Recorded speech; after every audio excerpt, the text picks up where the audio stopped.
Hello, my name is Jean, and today is my third day of reflections for my 10-year brain injury survivals. And today, the goal is to talk about things that weren't my favorite during the first quarter of my first year. And honestly, I know that one of the main things that happened during that time was that I started pharmacy school. Um, And I would have to say the most challenging thing about that time was learning about myself, because it was in that period of my life that I just didn't understand a lot of things. It was really confusing. And even now, when I look back at memories of that time, it's just, it hardly exists for me because I didn't have still the brain capacity and the type of memory that allowed for me to really fully understand and solidify the memories that were happening. So I am grateful that I took a lot of photos and I did keep a diary as well. Not very well because all of these activities take energy, and my energy was always pretty low, particularly as I was trying to heal from brain injury. So, right, my particular brain injury is that a very important artery burst inside my brain. And so that can take a while to heal. And the regions that are damaged, they I don't know, I guess they kind of can heal at different rates. And so this was all something that I was trying to figure out. So the background today is just like blurriness and confusion, which was essentially that for those first few months and just getting accustomed to being in my own shoes. I do remember one time I went to a um, bar because at that period of my life, I was just able to like legally drink, um, in your early 20s. But when I went to the bar because my hearing was off and my ear was so clogged with blood, it was so crazy. It was like I couldn't hear anything. There's like so much noise and so much inputs that my brain couldn't process sound. And so it was kind of like not there was no sound. It was just too overwhelming for my brain, and I had to leave that bar setting. So you can imagine for that era of your life how discouraging that could be. Me realizing like on the outside, I can appear and operate amongst my peers, but it's so challenging. Like I'm not just like living and being here, I'm also learning. I'm learning that I'm not as capable, basically, as everyone else. I think that was a pretty difficult pill to swallow. And what's interesting about that time when I was experiencing it is because I was still so novel to what was going on with me, is that I didn't understand a lot of what was going on. Very much so much like a kid, right? Like a kid is just living life and it just is what it is, but they don't necessarily understand the context around it.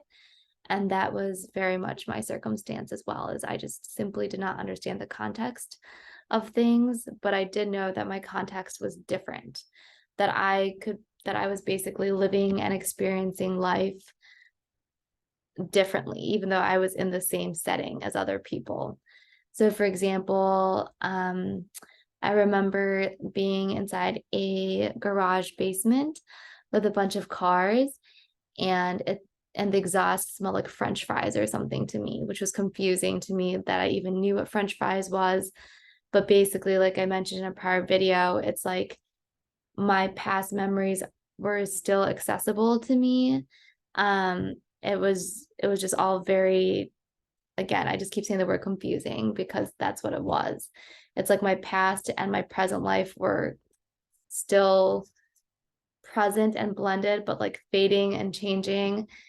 And it's such a gnarly experience to see something or taste something and have it change. Like it's not consistent. And I think that's basically what was happening. Like my processing center was changing. And so it was weird. It was just so weird to me. Like my sense of reality was so unstable. And then again, speaking of instability, I had tinnitus. I still technically do. It's not nearly as frequent, thank goodness. But people who have tinnitus understand that it's just like you hear ringing and it can be at different volumes and at different times. And it can sometimes be very distracting. I also had vertigo. So like when I would wake up, like the world would be spinning, which is so crazy because obviously you're still, but it's like if you looked at a corner, it would just be spiraling around.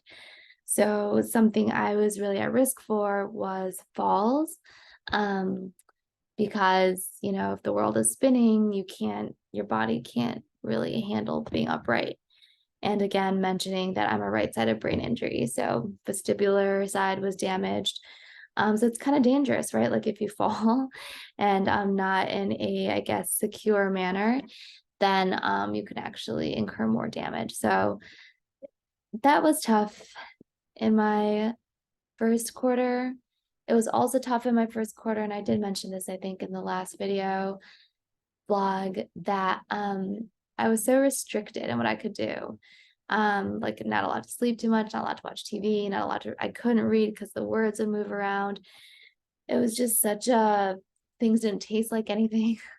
I mean, it's basically describing torture, like a version of torture. Like there's so many components about life that, you know, because I could remember it enough, it's like I was aware. I was aware that I was missing out. I was aware that I wasn't interpreting the world like most other people. I could miss things. I could miss my old life. I could imagine, you know, what things taste like, but I can't, but I don't actually know. But I knew that once upon a time I did know. It's just such a weird existence, and it was all just happening at the same time. To have multiple disabilities at the same time, to be balancing multiple memories at the same time, to be aware that what I was experiencing was not right, and to be aware that the reason I was living life like that was because I had basically died, and modern medicine was what kept me alive, right? Like this kind of injury is something that would be fatal if we didn't have the appropriate medicines to stop like bleeding. And luckily, time is life, time is tissue, time is brain. And I happen to be in a city with our #1 trauma center in the state, which is Wisconsin. So I mean, there's just so many components of just understanding how bizarre my life was, and just coming into disability. So uh, that was a really hard time. And I wish I could say it got easier. It didn't. Not not in that first year.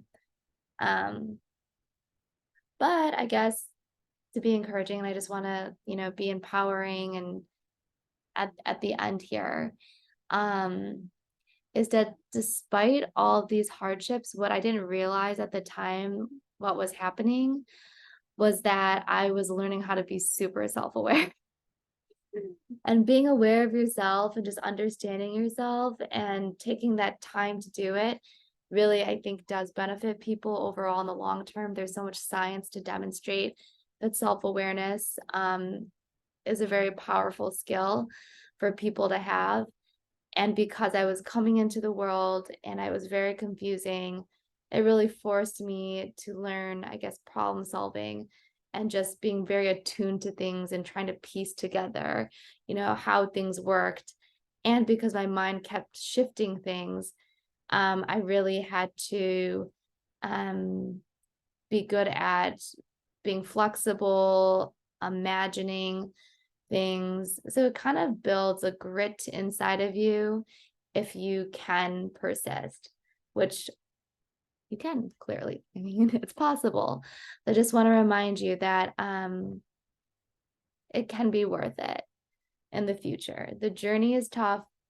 I said it 20 times plus in this brief video that it's super confusing, but there will be a time when things make sense. And I actually do encourage you just to discover on your own.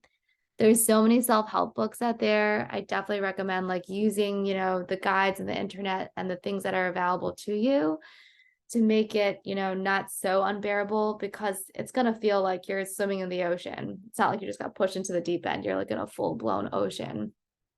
But um I I think what I have found over the years is when you discover things on your own, it'll be more interesting, and it'll be I don't know. I think that in itself will help you persist with the journey, because discovery, that sense of awe, is something that's so unique to us as humans. And I know this was like the challenges part, but now be able to reflect backwards, I think I experienced a lot more awe and interest compared to other people because I didn't know a lot of things. So, okay, I think that's a good place to end today. I'm tired. Yay, I'm proud of myself for keeping it for just 3 days. So hopefully I can do it for the full 90. Thanks for listening.